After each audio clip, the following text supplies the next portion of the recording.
Most people don't know how many financial accounts they have or their net worth. And when you're not paying attention, you're leaving money on the table. The solution is Monarch, an all-in-one personal finance tool that brings your entire financial life together in one clean interface on your laptop or phone. In just minutes, link all your accounts for a complete picture of your financial health. You'll never need a spreadsheet again. Get 50% off your first year, that's just $50 total, at monarch.com with code MANAGE. That's monarch.com, promo code MANAGE.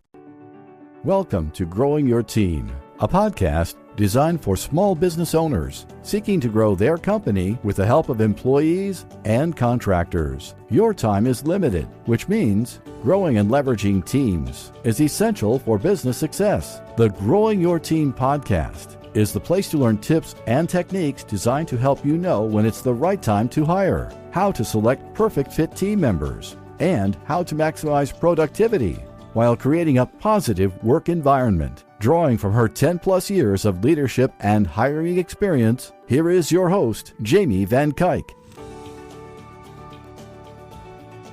Hello, Jamie Van Kuyk here, and welcome back to the Growing Your Team podcast. Today, I have on guest Margy Feldhuhn. Margy is a very special guest and one that I was actually surprised when she pitched to come on the show, because Margy is the co-owner and CEO of Interview Connections. And we have actually featured a few of their clients on the podcast. So not only have they pitched their clients to us, and we have accepted some of their pitches, but now the CEO and co-owner of the business wanted to come on and share her story and her journey with us. And during this conversation, we talk a lot about her journey with Interview Connections. While she might be the co-owner today, she didn't always start that way. Margy actually started as a contractor for the company, then became an employee, and then became the co-owner. So we're going to talk about this journey and each step of the way for her to become co-owner and how that transition went and why that transition was right for the company. We also talked about in this conversation how many companies misclassify their employees, and not because they have bad intentions. And we talk about how having employees in the long run can actually be cheaper than contractors, and what type of team members you need for your business if you want your business to be successful in the long run. She also gets real and honest about some of the struggles that they went through, but how they were well worth it to grow the business that they have today with the mighty staff that they have today. But before we get into the conversation, let me tell you a little bit more about Margy. Like I mentioned, Margy is the co-owner and CEO of Interview Connections, the first and leading podcast booking agency. Margy and her business partner, Jessica, lead an in-house staff of over 25 full-time employees in their now virtual Rhode Island office, and have successfully scaled the agency to multiple seven figures.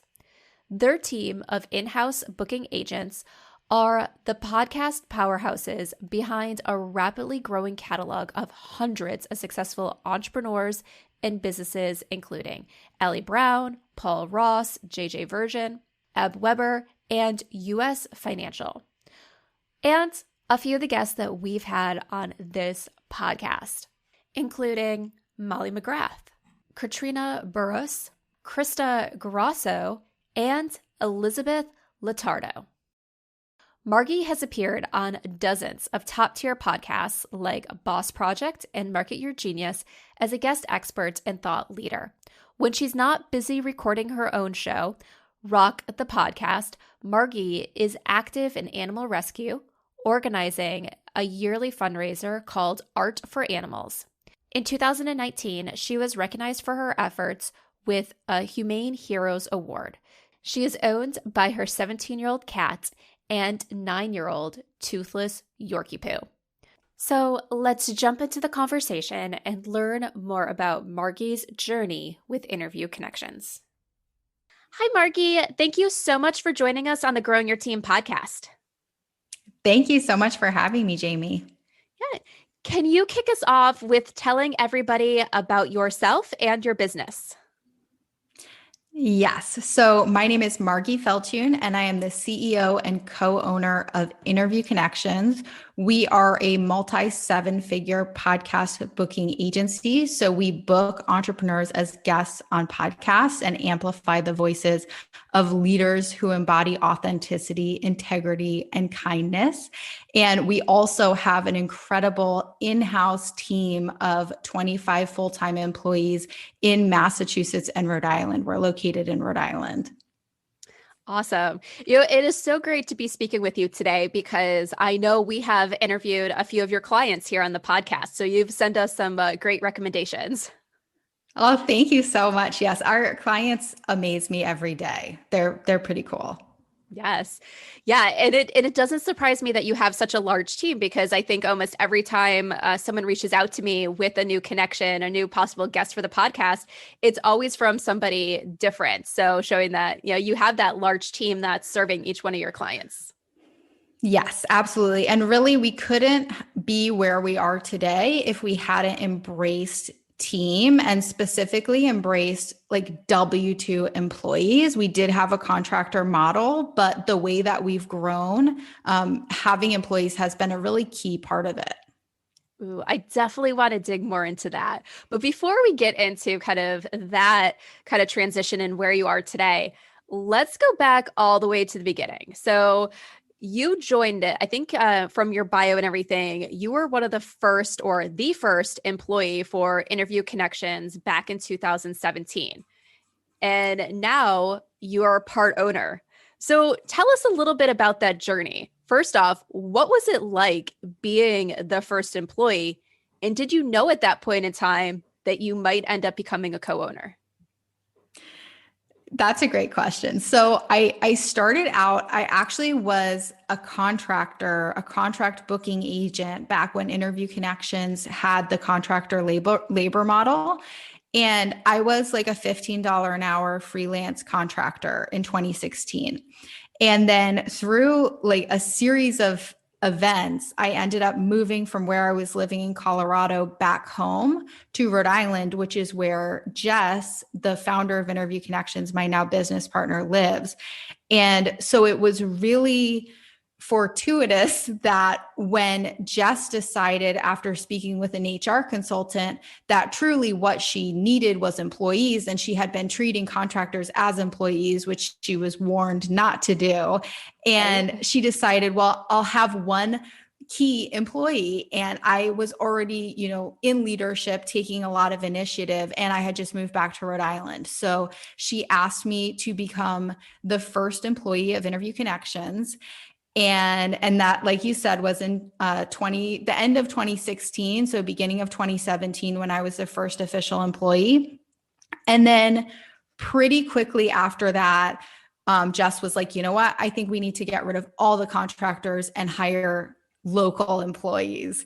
And that's when things really got interesting, because at that point, we really didn't know what we were doing. So there was it was a very steep learning curve to learn how to hire employees, train employees, how to have benefits for W-2 employees, how to manage them and lead them, what their metrics should look like. So that was a really steep learning curve. And when I became the first employee, I didn't know I would become co-owner. I actually, after I accepted the job, I went home and I cried to my best friend because I wanted to be a business owner. I didn't want to be an employee. And so moving from a freelance contractor to an employee felt like a step back in some ways, because my goal was to own a business. But I also knew it was a step forward, and I was so invested in the company. I wanted to help grow it. So it was a little bit conflicted, but I really did love being the first employee. You have so much ownership and such a huge impact on the culture of the business going forward, the systems, all of that was really cool to co-create with Jess. Right.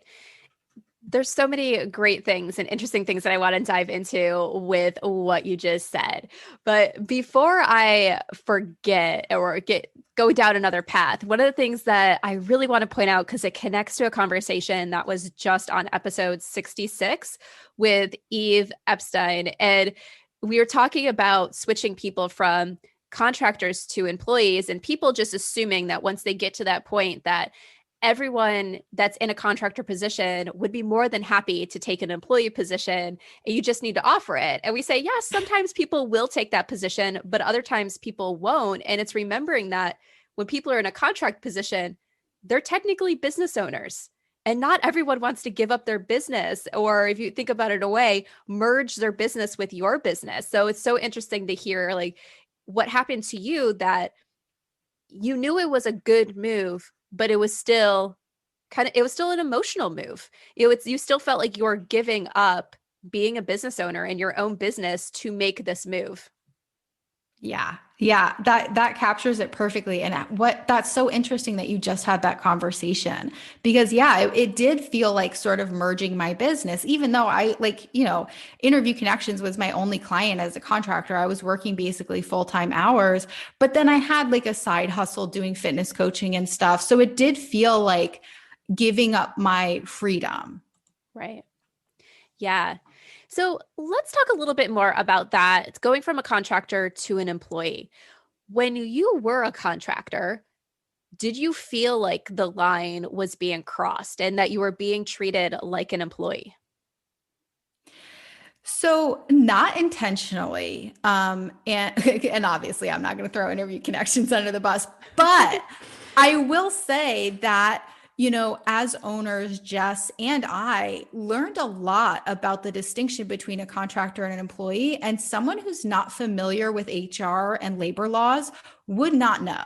And so I do think that we were blurring that line, not because we were trying to, but because we truly didn't know. And, most of us come out of traditional jobs. So even if we have contractors, we call them employees, even if they're not, and we treat them like employees because that's what we know how to do in terms of what a team looks like, because we've been part of W-2 teams, most of us. So right. I do think the line was blurred. And one of the big distinctions and the reason that we decided to leave the contractor labor model was because we wanted more control. Like, you can't tell a contractor when to work. Like, we needed a team who was like, you're available, Monday through Friday, 9 to 5 Eastern Standard Time. If you want to take a vacation, you have to, clear it with us, like all of that stuff that with a contractor, if they decide to go on a 2-month-long backpacking trip, the day before, there's really not much you can do. You can stop working with that contractor,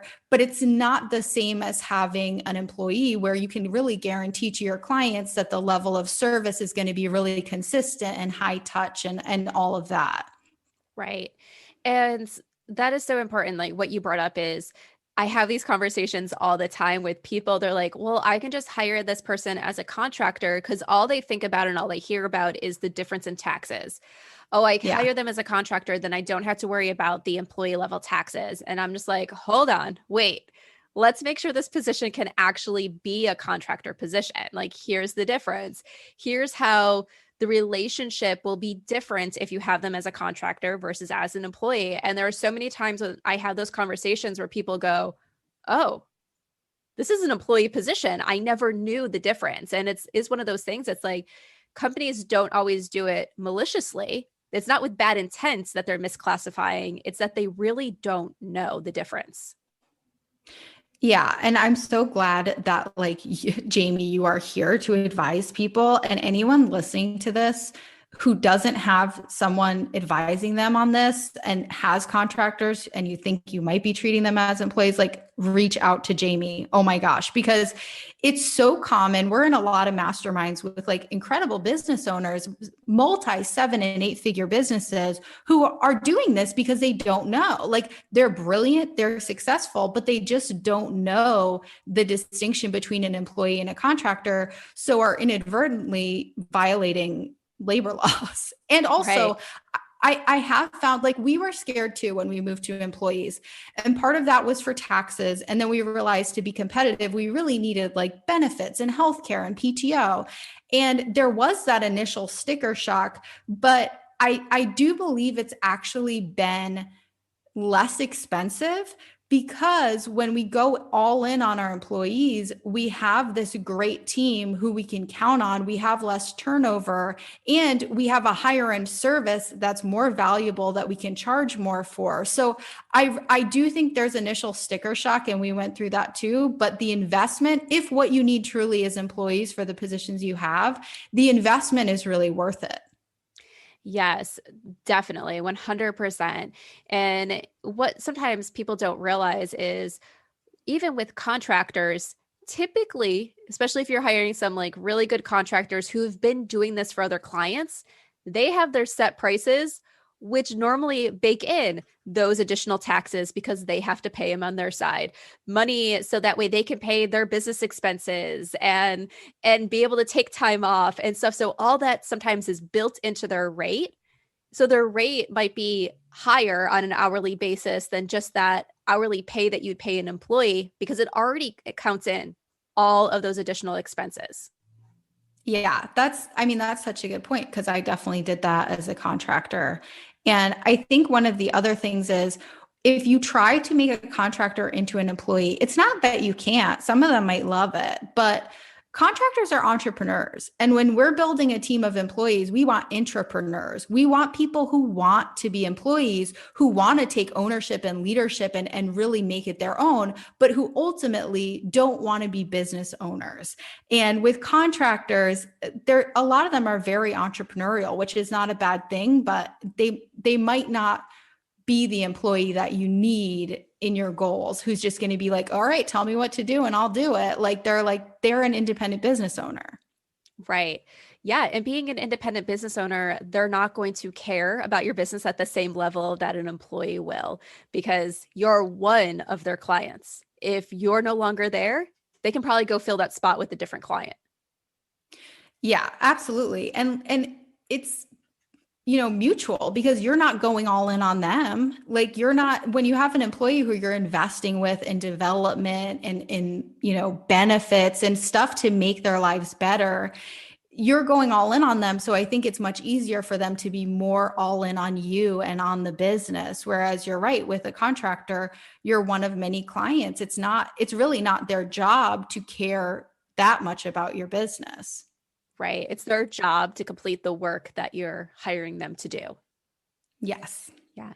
So now let's go back to your transition. So you became the employee of the company, and then you were moving on to be a co-owner of the company. Tell us more about that transition and how that looked for you, because I'm sure your responsibilities changed.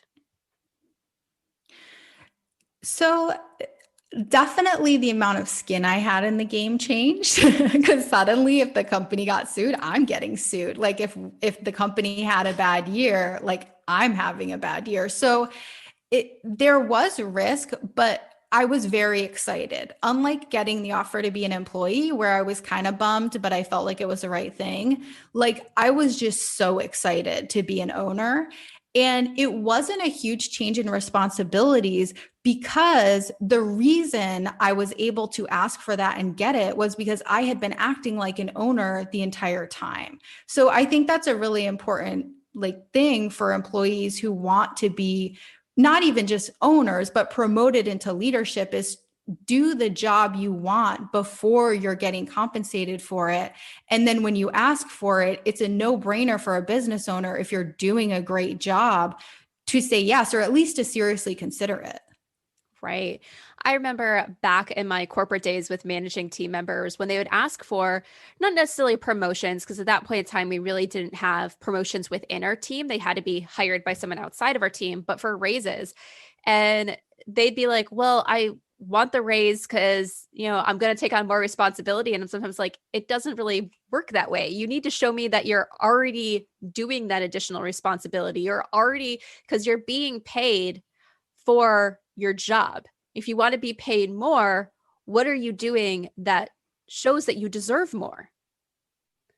Yes, absolutely. Yeah. Okay. So now you're a business owner. You guys are deciding that you need to switch from the contractor model to the employee model. And I'm sure that disrupted your business in some ways because probably some people said yes and some people said no to transitioning with you. What did that look like? And what did you guys have to go through in order to make your team of employees fully staffed? Yeah, I don't want to scare anyone, but it was not for the faint of heart. I mean, if we had had someone like you advising us more closely, I think it would have gone more smoothly, but it was very challenging. And this changeover started in 2017. So that's part of how I showed ownership and really like stepped into a higher role was I took a lot of leadership over this project of trying to convert contractors to employees and then hiring employees. And because it was so incredibly challenging and Jess and I were in it together, that's a big part of, how I felt like an owner before even being an owner, because we were both just so in it. So the decision that we made after speaking to someone was to only have employees in the state of Rhode Island, because we didn't want to register the business in multiple states and multiple countries, because we were just figuring this out. So being compliant in all these different places and paying to register, we just wanted to keep it simple. We live in a state that has, like a lot of people. It's not like rural. So it's not hard to find talent in Rhode Island, but it was hard because our best contractors were not in Rhode Island. A lot of them weren't even in the country. So we said you could move to Rhode Island, like knowing they wouldn't, but basically just let all our best people go and kept a couple people who were in Rhode Island. And they didn't end up working out because it was that like contractor to employee transition. Because they'd been contractors, it was very hard for them to adjust to this. You work in the office now. We had a brick and mortar office at that point. You report at these different hours. You have to be producing these results. And so they did not end up lasting, although they're great people. We didn't successfully transition anyone from contractor to employee except for me. And so we basically started from scratch, and our service is very labor intensive. So what we had to do was exit all of these contractors and bring on and train all these brand new employees without our, at that point, probably 100 clients having any disruption in their service of booking them on podcasts. So it was a crazy balancing act that was at times very exciting and rewarding. At times, I remember going into Jess's office and closing the door, and she had like this round white table in her office, and I just like put my head down on it and like cried. And if I could sum up dealing with early team issues, it would probably be that moment. But it was so rewarding. And because we put in that work, we now, 3-4 years later, have an incredibly solid team who is just amazing. Yeah. And let's just talk about that. Sometimes you need to go through these, what feels like horrible, emotionally and mentally draining things to get to what is right for the business. And transitions are hard, but it doesn't mean you shouldn't go through them if they're going to lead you to a better outcome. Yes. Yeah. And, with that you were able to go into, your bosses or, moving on to your co-owner's office and have those emotions and not be like, okay, I need to hide this. This is, we have to recognize that we're all emotional people. We're all humans. And sometimes we need to let those emotions out in appropriate ways in order to then get through and focus on what is the next move we need to take. Yes, we say all the time, vent up, vent up. Like if you're having a problem, open up to the person above you. Don't vent down to the people reporting to you. But for our managers and stuff, we're like, or our leads, we're like, if something's going on, talk to your manager, vent up. If our manager's having an issue, we're like, come to us, like, let's talk this out. So yes, appropriate venting to the right people is really important. And having, when you're doing something really challenging and especially something new, I mean, no other podcast booking agencies existed. We were hiring for a position that we had made up. We were really making a lot as we went. And whenever you're doing something innovative like that, I think it's really important that there's psychological safety for people to appropriately vent or express, what's going on. Right. I can tell you the most impactful manager I had, we had that relationship. And I never heard of anyone refer to it as venting up before. I love that. And I'm going to remember it. But I was reporting to her when our team was going through a lot of changes, and they were hard. It was hard leading a team through these changes, even when you know they're the right change, like dealing with everything that each individual is experiencing with this change, and then dealing with what me as like an individual is dealing with the change. And even you're seeing the light at the end of the tunnel, but it's hard. And you'd think you're like on the right path. And all of a sudden you'd get news that there's a curveball thrown at you. And I would just remember going into our office at times and we'd have our one-on-one meetings. And the first 5 minutes, it was, let's just vent, get it all off our chest. And then, okay, now that those 5 minutes are done, what do we do to move forward? How are we going to communicate this next change to the team? What's positive about this change? How is this change getting us closer to the end result that we want? And it was so great to not have those emotions be ignored, but then be able to move forward from it. Like use that. Like, why is it frustrating you? Okay, well, let's focus on that why and create the right action plan. Yeah, I think it's not a coincidence that I think probably most of the most impactful managers that people have had were managers who they could come to and be that authentic, who were also solution oriented. So they don't let you commiserate too long, but you can be real with them. And I love that you said one-on-ones. So we did not have formal one-on-ones until pretty recently.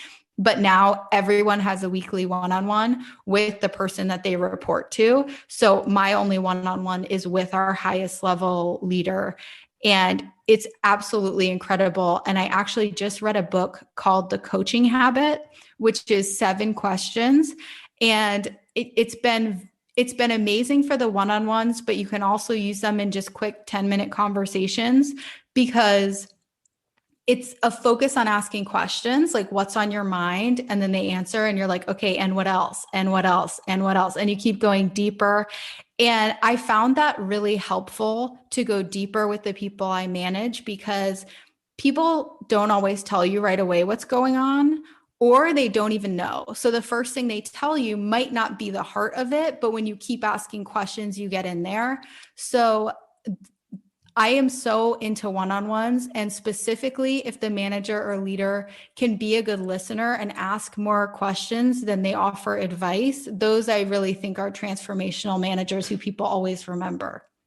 Yes. And I love that you brought that up. I know when I first started managing a team, the company I was with had this habit of doing one-on-ones, but I really didn't see the value in them at that point in time. So I got to the point where I was always canceling them on my team members. Have been like, oh, we don't need them. We don't need them. And I was always canceling them. And then what had happened was I went out on maternity leave. And then when I came back, I was like, all right, no, I really need these meetings because after being gone for 3 months, I need to reconnect with my team.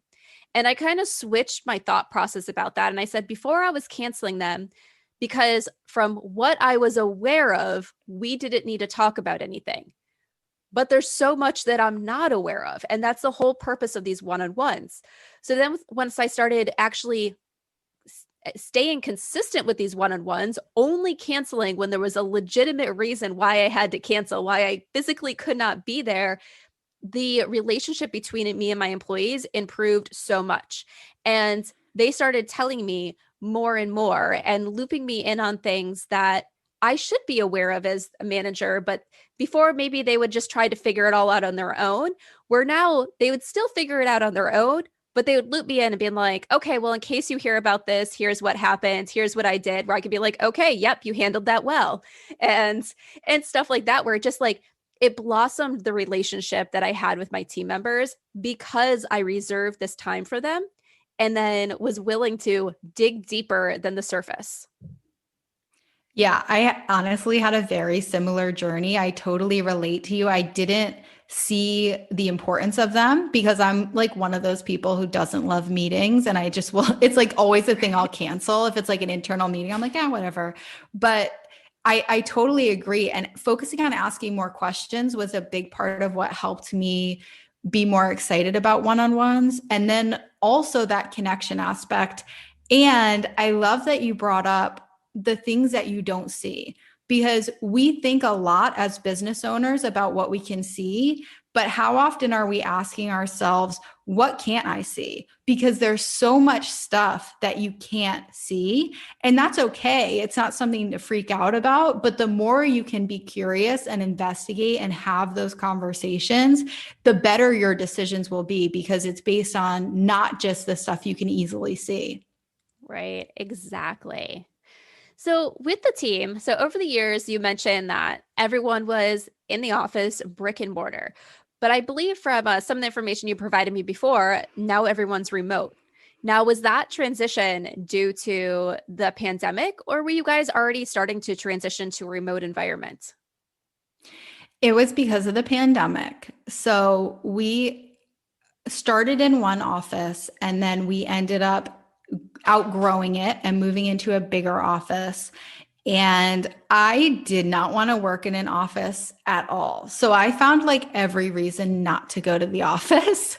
But I would have to go in sometimes. And we started, other people were interested in working from home sometimes. So I was in charge of calling snow days. And because I didn't like going to the office, if there was like one flake of snow, I was like, oh, all right, work from home. But then everybody on the team got to really like the snow days. So we started doing work from home Wednesdays. So they were working from home one day a week, which was sort of a nice way to break it up, but they could still see each other and hang out in the office other days. And then we added one more work from home day. And then that was going pretty well. And then we were about to be faced with this decision of like, our team is getting so big that we need a bigger office again. And then COVID hit. And while it was terrible in many ways, I like to find silver linings. And it was an amazing silver lining of it forced our hand on the decision of whether to go full remote, which was exciting for me because I really wanted to go full remote, but it was also a great business decision because the lease on an office space big enough for the 25 employees we have now and the 50 that we'll have in a year was a lot. Like it was just a lot of moving pieces. It was a big investment. So it ended up working out really well. And because the team had been working from home a couple days a week, they already had a little bit of a setup. They knew how to do it. So we are now full remote and we employ people in both Rhode Island and Massachusetts. So we branched out to one more state and that's been going great. Awesome. Yeah, that's one things that people sometimes have to remember is when you have an office, there's this huge expense. And as your business continues to grow, that expense gets bigger and bigger. You need your office location, you need desks, you need chairs, you need equipment for the office. You need to, if it's not baked into your rent, pay for utilities. And so those expenses can quickly add up that I always say, if you can function in a remote environment, why not do it?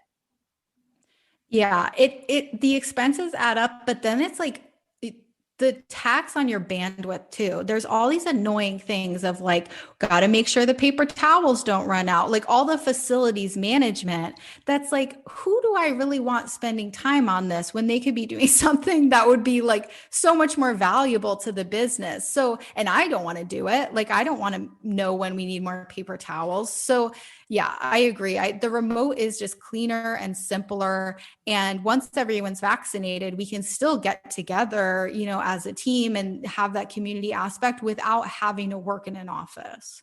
Right.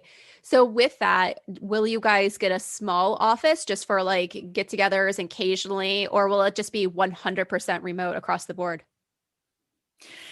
That's a great question. I mean, things change all the time. With the information I have right now, I would say we'll probably stay full remote.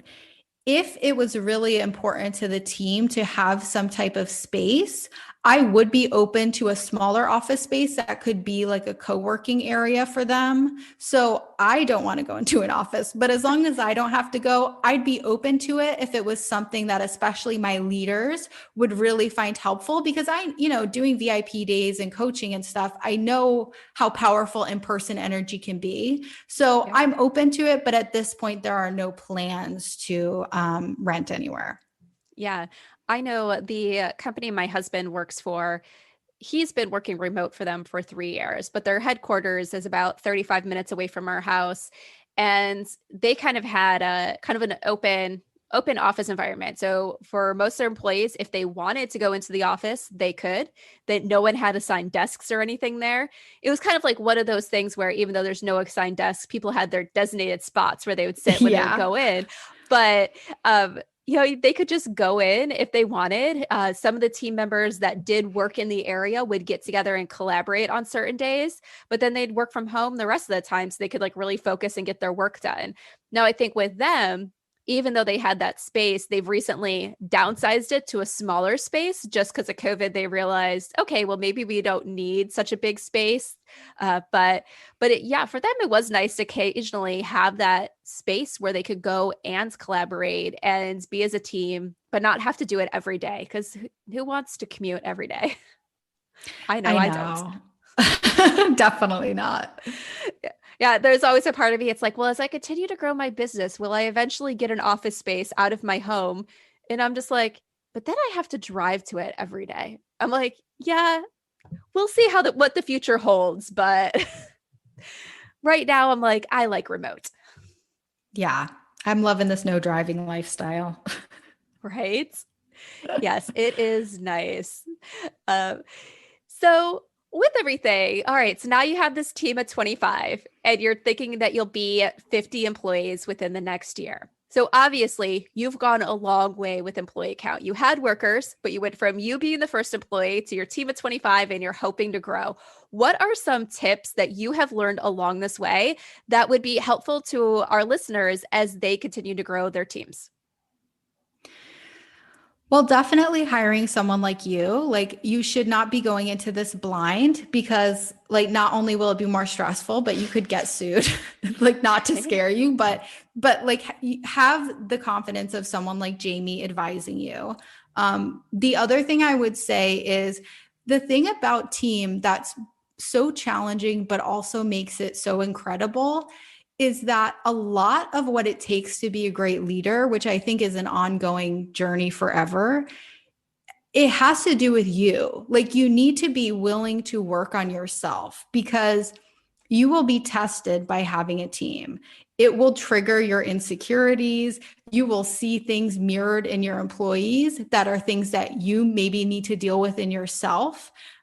You have to figure out that line of not being a pushover, but also not being too like strict and domineering. I mean, it's such an incredible personal development journey. So I would say hire a professional to advise you, and also really commit to personal development and working on yourself, because you have to be open to growth and change if you're going to set off on that journey. Yes, that is a conversation I've recently had with a client that, there's a lot that they need to work on in terms of their management style in order to continue growing the team that they want. It's not as simple as hiring someone and continuing down the same path that you were already on. You need to change and grow as a leader as your team continues to grow and expand. Yeah. And it's humbling, because most of us who own businesses are really good at doing things ourselves. Like, we're achievers, and managing the skill of inspiring other people to do great work, not just doing great work yourself, is incredibly humbling. Like, you really have to accept that you're probably not as good a leader as you think you are. Yes. Exactly. And related to that, I was actually just having a conversation with someone yesterday who is in their first leadership position. and they're having a really hard time adjusting to that position. And one of the things I pointed out to them, I was like, all right, from everything I know about you, you have always been a high achiever, which is why you're now in a leadership position. But being a high achiever and knowing that you're a high achiever means that you were probably always one of those things that was the top of the team. People looked up to, you did everything well. And because of that, you might think that even if it's subconscious, you're not actually saying it in your head, that people can't do things as well as you. So you're scared to let go and trust them. And being that high achiever, you need to learn that it's okay for people to do it their way. Like, it's okay to let go. It's okay to trust other team members. Yes, trust is huge. And I definitely had that problem where in the beginning it felt like employees would slow me down. Like I can just do it better myself. But you really cap your growth if you do that. Like there's only so much that you personally can do. And it is trust. It's trust in your team. It's trust in yourself. It's trust in the universe that even if you make a terrible decision, that it will work out and that you can figure it out. So I do think trust is like one of the biggest things. Yes.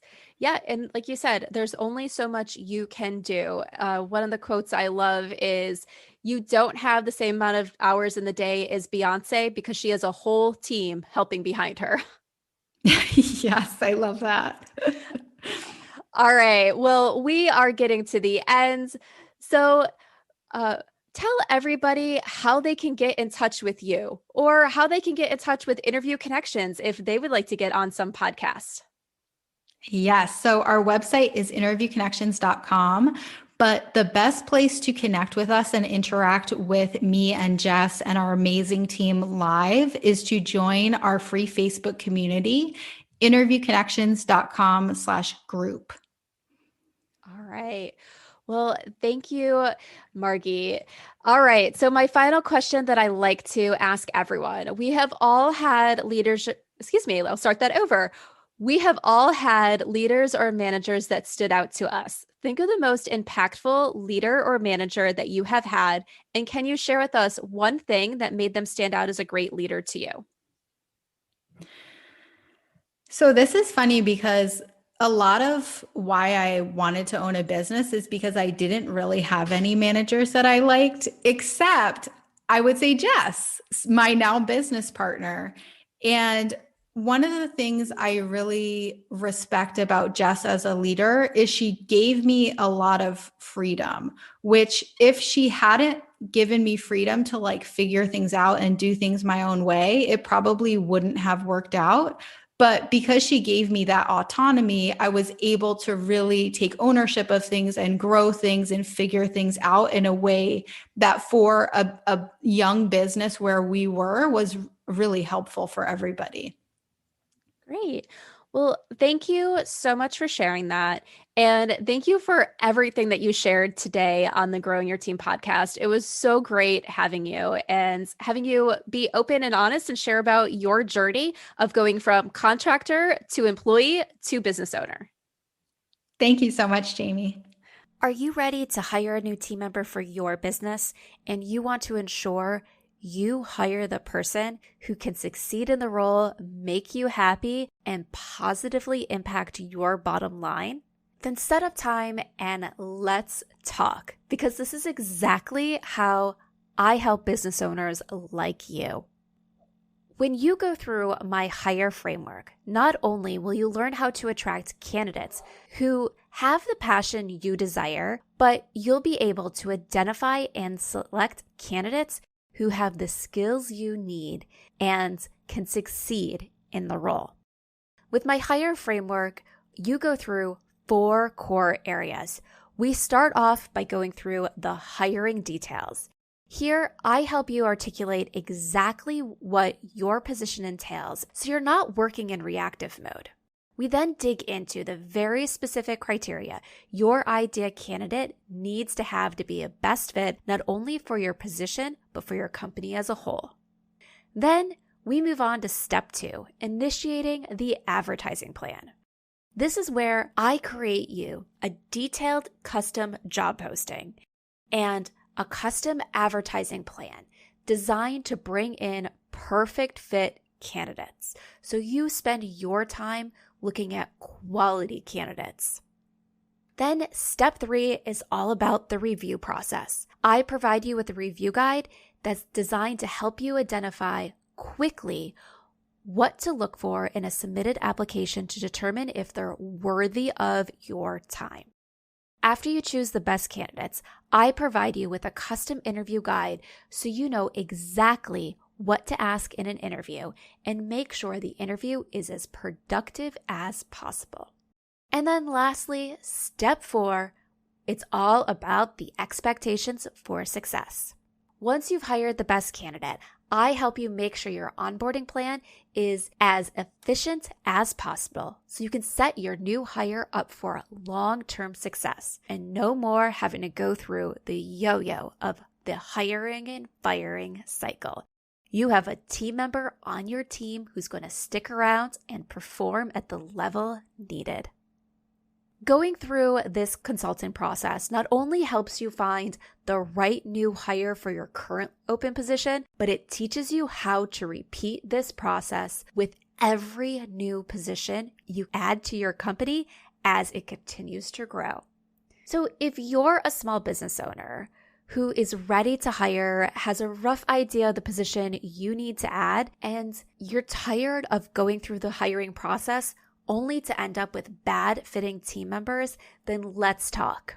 Send me an email at jamie@growingyourteam.com. That's Jamie, Jamie, @growingyourteam.com, or head on over to growingyourteam.com/jumpstart and let's talk about your hiring needs. Thank you for joining us for this episode of Growing Your Team with your host, Jamie Van Kuyk. Be sure to subscribe and head on over to growingyourteam.com to connect, access the show notes, and discover more ways to hire and leverage your perfect fit team.